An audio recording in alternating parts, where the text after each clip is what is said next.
देखिए, मैं कभी निराशावादी राजनीति नहीं करता, ना निराशावादी नेता हूँ।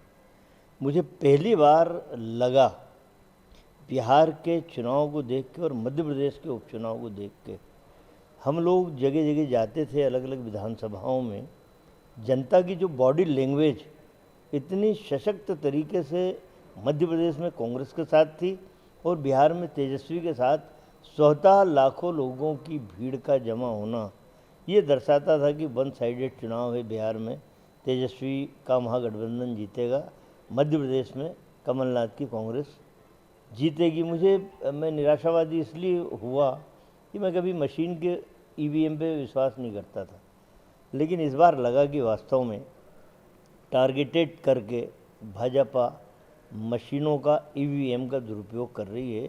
मैं इसलिए इस बात को कह रहा हूँ कि जो विकसित राष्ट्र हैं यूरोप के, अमेरिका, जर्मनी, फ्रांस, इन लोगों ने बंद कर दी ईवीएम मशीन। हम तो विकासशील राष्ट्र के लोग हैं, अभी तो हमें विकसित होना, हम क्यों बंद नहीं कर रहे हैं? जब तमाम सारी राजनीतिक दलों का, तमाम सारे राजनेताओं की मांग है, नरेंद्र मोदी जैसे तानाशाह लोग क्यों बंद नहीं कर रहे? बंद करना चाहिए। जिस दिन बैलेट पेपर से चुनाव होने लग जाएंगे उस दिन बीजेपी को अपनी औकात पता चल जाएगी। आज मोदी जी ने फिर से सैनिकों के साथ दीपावली मनाई है। देखिए, ये लोग मैं तो अपने सेना के जवानों को सलाम करता हूँ, सैल्यूट करता हूँ, पर इन लोगों की टाइमिंग बड़ी ज़बरदस्त है, नरेंद्र मोदी जैसे लोगों की। कल हमारे तमाम सेना के जवान शहीद होते हैं आतंकवादी हमले से, और आज मोदी जी उनके साथ बैठ के जश्न मना रहे हैं। ठीक है, सेना का उत्साह बढ़ाने के लिए निश्चित रूप से उनके बीच में एक देश के सेना नायक को जाना चाहिए, लेकिन टाइमिंग भी तो सही हो। हमारे जवान मारे जा रहे हैं, आतंकवादी मार रहे हैं, आप उन पर कुछ बोल नहीं रहे हैं। आप संख्या बता देते कि हमारे 5 लोग शहीद हुए, हमने उनके 10 मारे। भाई, इससे हमारे जवानों की जान की आप कीमत संख्या बल से लगा रहे हो, ये शायद ठीक नहीं है। मैं और भी कई बात बोल सकता हूँ सेना के संदर्भ में, सर्जिकल स्ट्राइक, ये हर चीज़ का तो राजनीतिकरण करके नरेंद्र मोदी सेना को आड़ बना के राजनीति का शिकार इस देश में कर रहे हैं। मध्य प्रदेश में चुनाव में जो 9 सीटें ही मिल पाई कांग्रेस को, क्या कारण मानते हैं? देखिए, मैंने स्पष्ट कहा, मैं ऐसा कोई इलाका नहीं है मध्य प्रदेश का जहाँ नहीं गया हूँ चुनाव में, सब जगह घूमा हूँ।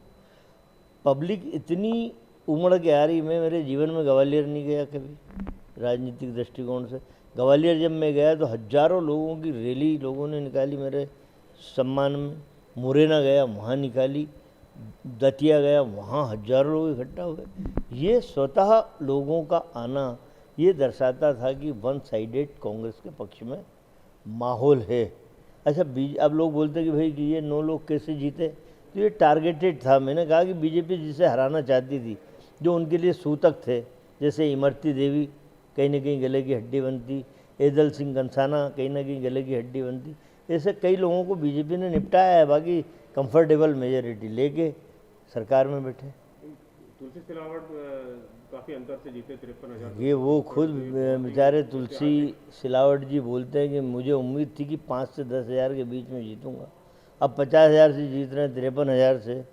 तो ये तो साफ लग रहा है कि देखिए, हम लोगों से भी कई ईवीएम मशीन के जादूगर लोग टकराए थे इस चुनाव में, लेकिन हमारा सिद्धांत था कि गांधी जी की पार्टी है, हम लोग छल बल कपट से सत्ता काबिज नहीं करेंगे। अपने सिद्धांतों पे, अपनी भुजाओं पे विश्वास करके हम लोग सत्ता पे पुनः काबिज होंगे।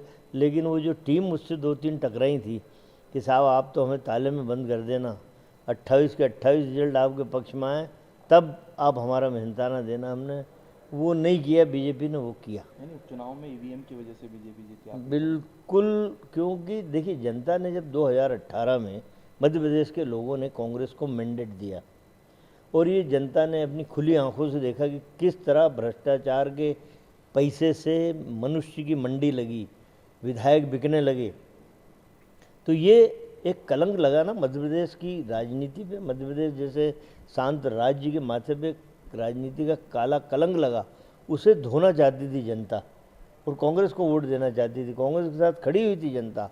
हम तो समझते थे 28 में से 28 कांग्रेस जीतेगी, लेकिन ईवीएम मशीन की जादूगरी से हम पार नहीं पा पाए। जी, कांग्रेस कार्यकर्ताओं में काफ़ी असंतोष है दिग्विजय सिंह को लेकर, क्योंकि जिस तरह से पहले सरकार गई फिर उपचुनाव में जो परिणाम है कांग्रेस की स्थिति के लिए कांग्रेस कार्यकर्ता अब दिग्विजय सिंह को जिम्मेदार मानने लगे। देखिए ऐसा है कि कहीं ना कहीं चाहे छोटा कार्यकर्ता हो या बड़ा नेता हो कांग्रेस में, हर किसी का योगदान कांग्रेस को मजबूत करने में रहा है। किसी एक अकेले व्यक्ति पे दोषारोपण हम कर दें वो शायद ठीक बात नहीं है। कुछ घटनाक्रम हो सकता है, एक आध घटनाक्रम में कहीं कांग्रेस को हानि पहुंची हो, लेकिन दिग्विजय सिंह की मंशा कभी भी नहीं रही कि कांग्रेस कमज़ोर हो। कई सारे फैक्टर होते हैं जीत के और कई सारे फैक्टर हार के होते हैं, और मैं समझता हूं कि हमें कांग्रेस के हर कार्यकर्ता को नैतिक साहस के साथ काम लेके कांग्रेस को फिर खड़ी करना चाहिए। चुनाव के जो नतीजे सामने का लग रहा है ज्योतिरादित्य सिंधिया के जाने के बाद कांग्रेस पार्टी कमजोर हो गई। नहीं, देखिए मैं इस बात को कभी भी नहीं मानता। जो ज्योतिरादित्य सिंधिया एक बहुत छोटे से कार्यकर्ता KP यादव, जो कांग्रेस में इन्हीं के कार्यकर्ता थे, इनसे इनकी एक्टिविटीज़ से नाराज़ होकर बीजेपी में गए और इनके खिलाफ चुनाव लड़े लोकसभा का। 1.5 लाख वोटों से वो KP यादव जीतता है। तो ये कहना कि कोई ग्लैमर है माननीय सिंधिया जी का या उनसे ज़्यादा मजबूती थी, ये तो महासमुद्र है कांग्रेस पार्टी। कई आए कई चले गए, कांग्रेस अपनी जगह है। हर आदमी का अस्तित्व कांग्रेस से रहता है इस पार्टी में, तो कांग्रेस अस्तित्व में है तो हम सबका अस्तित्व। कैलाश जी बंगाल के एक बार फिर से प्रभावित हैं और बंगाल में जो है भारतीय जनता पार्टी की जीत का दावा कर रहे हैं। देखिए जो जहाँ का मैं गुजरात का प्रभारी था कांग्रेस की तरफ से, हम लोग दावा करते थे कि हम एन कैन प्रकरण सरकार बनाएंगे। कैलाश जी इस समय बंगाल के प्रभारी हैं और उनका दावा करना वाजिब है। तो मैंने एक जगह कहा था कि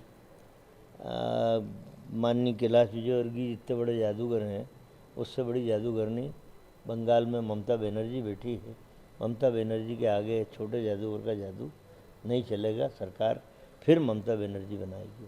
ओबामा कह रहे हैं राहुल गांधी अपरिपक्व है और बीजेपी के नेताओं का इस बयान के बाद कहना है कि हम जो कहते थे वो जो अंतर्राष्ट्रीय नेता भी कहने लगे। देखिए जब ओबामा भारत यात्रा पे आए थे उस समय पहली यात्रा में तो उन्होंने डॉक्टर मनमोहन सिंह जी की बहुत तारीफ़ की थी। उन्होंने कहा था, मुझे याद है, कि आर्थिक झंझावत का दौर से विश्व गुजरा है, अमेरिका जैसा महान राष्ट्र भी लड़खड़ा गया, लेकिन मनमोहन सिंह जी के रहते हुए भारत की अर्थव्यवस्था जरा भी नहीं गड़बड़ाई। और कांग्रेस पार्टी के जो नेता हैं राहुल गांधी जी और सोनिया गांधी जी, इनके बारे में भी तारीफ़ करके गए थे। ठीक है, उम्र का एक पड़ाव है ओबामा का भी। अब उन्हें भी लगा कि विश्व के परिदृश्य को देख के अपने शब्द भी बदल लेना चाहिए। तो मुझे यही लगता है कि ओबामा के शब्द समय काल और परिस्थिति को देखते हुए शायद बदल गए। सर महाराष्ट्र में जिस तरह का परिदृश्य चल रहा है, क्या लगता है वहाँ भी जो है सरकार में उलटफेर हो सकता है? नहीं, देखिए अशोक गहलोत ने राजस्थान में बता दिया कि यदि मैं मुख्यमंत्री हूँ, कांग्रेस पार्टी का मुख्यमंत्री हूँ, तो मुझ में इतनी वजनदारी है कि मैं मेहनत से बनाई हुई अपनी सरकार को हाई कमान के मार्गदर्शन में मैं अक्षुण्ण रख सकता हूँ। उन्होंने रखी। महाराष्ट्र में इसी तरह की घृणित कोशिशें बीजेपी ने शुरू दिन से करना चालू की।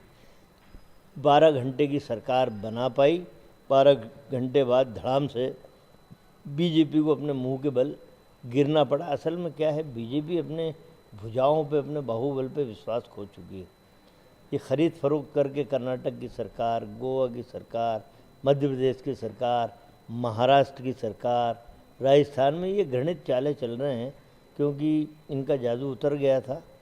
अब वही सेना का सहारा लेना, राष्ट्रवाद की बात करना, जब भी किसी राज्य के चुनाव आए तो कभी चीन को बीच में लाना, कभी पाकिस्तान को लाना, ये सारी मनोविज्ञान नरेंद्र मोदी से अच्छा मानव का मनोविज्ञान कोई नहीं समझता। उस समय पे ये चालें चलते रहते।